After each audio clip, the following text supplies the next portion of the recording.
Salut les amis, je suis de retour en Bretagne sous le soleil et on va découvrir aujourd'hui, comme l'équipe a bien avancé sur le chantier pendant mon absence, avec Eric Lamy, le team manager du projet Nexans Arrêt Fenêtre.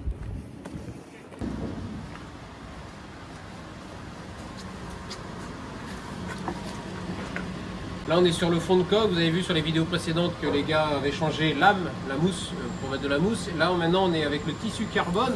et les gars sont prêts à infuser, à injecter la résine. Ensuite ça sera fini, on passera à l'étape peinture. Donc ça c'est un chantier qui est bientôt terminé.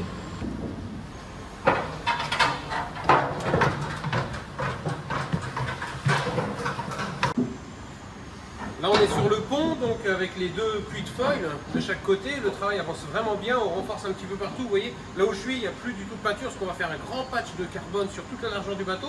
pour éviter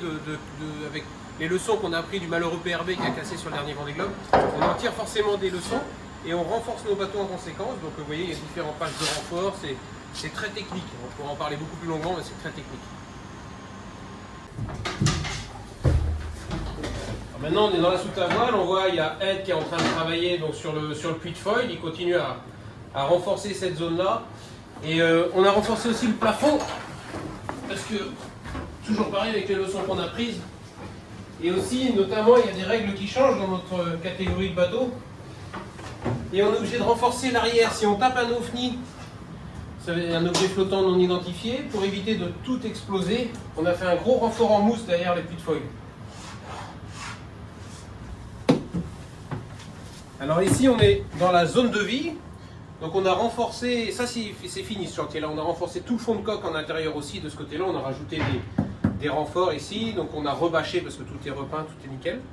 Et puis en parallèle on a notre autre chantier très important de cette année avec notre partenaire Nexans qui nous a fourni en câbles, vous voyez c'est des câbles, ce qu'on appelle câbles aéronautiques, câbles très spécifiques, qui sont très légers, et on refait toute l'électricité et l'électronique du bord.